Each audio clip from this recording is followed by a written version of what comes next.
বান্দা বলেন, একদিন ক্ষেত থেকে আমি দুপুরবেলা ফিরে আসলাম।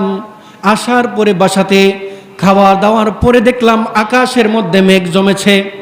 আমার শ্বশুর বাড়ি পাশেই ছিল, মধ্যখানে ছোট একটা হাওর ছিল। আমার স্ত্রী আমাকে ডেকে বলল, গো স্বামী, আকাশের অবস্থা তো খারাপ হয়ে যাচ্ছে, মনে হচ্ছে হয়তো বৃষ্টি চলে আসতে পারে। আমার মা তো অসুস্থ, দেখতে যাওয়া প্রয়োজন, বৃষ্টি আসলে তো আর আমি যেতে পারবো না। তুমি যদি আমাকে অনুমতি দাও, আমি এখন যাব, সন্ধ্যার ভিতরেই ফিরে আসব। তার স্বামী বললেন, যাও। তিনি চলে গেলেন।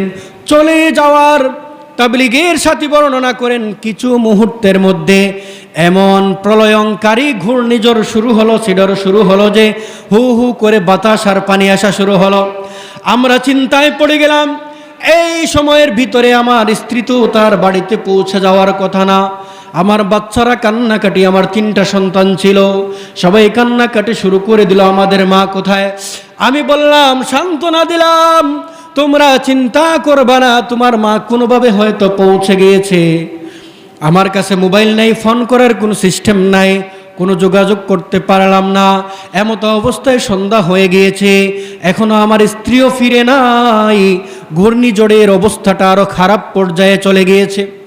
সন্ধ্যার পরে লক্ষ্য করে দেখলাম এমন পরিমাণ ঝড় তুফান মানুষের ঘর বাড়ি গাছপালা উড়িয়ে নিয়ে যাচ্ছে, আমরা দেখতে পাচ্ছি। পানিও বেড়ে যাচ্ছে, আমাদের ঘরের ভিতরে পানি ঢুকে গেছে। ঘরের ভিতরে পানি ঢুকে যাওয়ার পরে আমি আমার বাচ্চা 3টাকে নিয়ে খাটের উপরে উঠলাম। তাদেরকে বললাম, চিন্তা করিও না, জোয়ারের পানি আসছে, মুহূর্তেই চলে যাবে।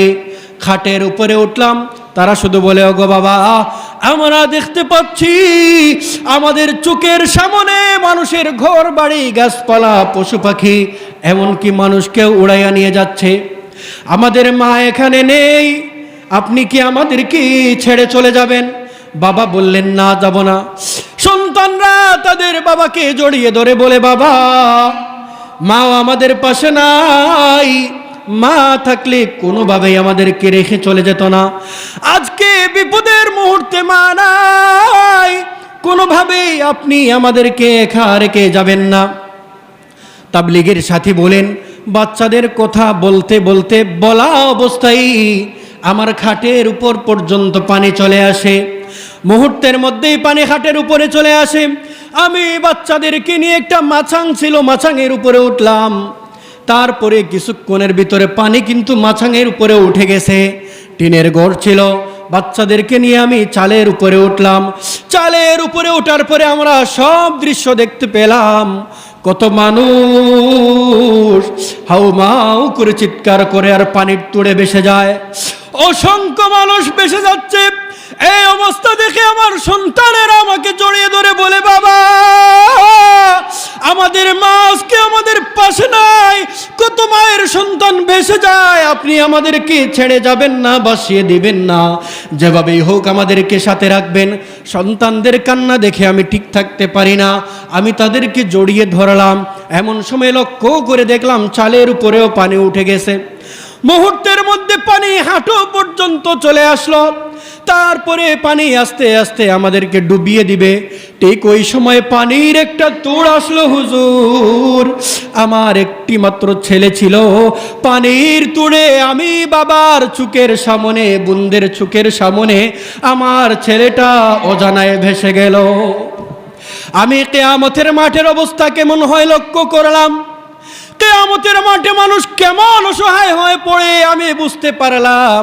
আমার 2টা মেয়ে আমাকে জড়িয়ে ধরে বলে, বাবা গো, আমার ভাইটা হারিয়ে গিয়েছে, আপনি আমাদেরকে ছেড়ে যাবেন না, আপনি যদি ছেড়ে দেন আমরাও জানায় হারিয়ে যাব। বাবা বলল, যতক্ষণ আমি বেঁচে আছি তোমাদেরকে জড়িয়ে ধরে রাখবো। বাবা জড়িয়ে ধরলো।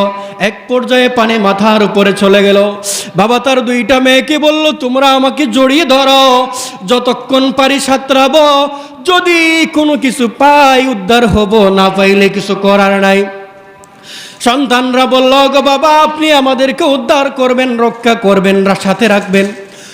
ওই তাবলীগের সাথী বলেন, দুইটা মেয়েকে সাথে নিয়ে জড়িয়ে ধরে আমি সাঁতার কাটা শুরু করলাম। এক পর্যায়ে দেখলাম আমি আর রক্ষা করতে পারবো না, দুইটা সন্তানের ভার বহন করার শক্তি আমার আর নাই। আমি ইচ্ছা করেই ঝেড়ে আমি আমার বড় মেয়েটাকে ছেড়ে দিলাম আর বললাম, মারে তুমি চলে যাও, সাঁতার কেটে যদি বাঁচতে পারো, পরিস্থিতি যদি স্বাভাবিক হয় দেখা হবে, আর যদি পৃথিবীতে আমরা বেঁচে না থাকি দেখা নাও হতে পারে। আমি বাবা হয়ে কিয়ামতের মাঠের পরিস্থিতি কেমন হবে অবলোকন করলাম। আমি নিজ হাতে আমার সন্তানকে অজানার উদ্দেশ্যে ছেড়ে দিলাম। আমার ছোট মেয়েটা আমাকে জড়িয়ে ধরে বলে, বাবা বড় ভাইকেও ছেড়ে দিয়েছো, বোনকেও ছেড়ে দিয়েছো, আমাকে ছাড়বা না, আমি তো সাঁতার জানি না, তুমি ছাড়া আমি কোথায় যাব? হুজুর আমি সাঁতার কাটতে থাকলাম, এক পর্যায়ে দেখলাম আমার চোখ উল্টে যাচ্ছে, আমি আর শ্বাস নিতে পারতেছি না, সন্তানের ভার বহন করার সম্ভবই না, জীবন বাঁচানোই কঠিন হয়ে পড়ছে।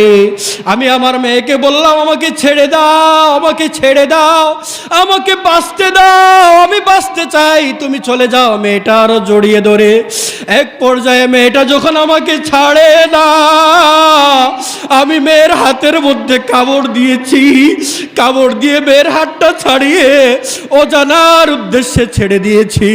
তিনি বলেন, ওগো হুজুর, ওই দিন আমি লক্ষ্য করেছি কিয়ামতের মাঠে মানুষের পরিস্থিতি কেমন বিপদ সংকুল হবে, যেই দিন আমি বাবা হয়ে আমার তিনটা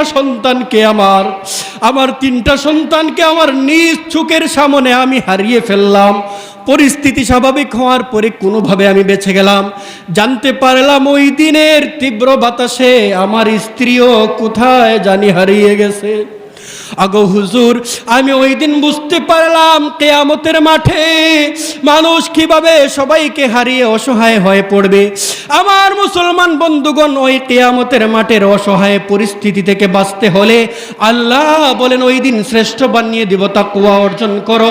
আর তাকওয়া অর্জন যদি আমরা করতে পারি, আল্লাহর অপছন্দের কোথাও কাজ থেকে যদি বাঁচতে পারি, আল্লাহ কিয়ামতে শ্রেষ্ঠত্বের ঘোষণা দিয়ে জান্নাতে পৌঁছে দেবেন।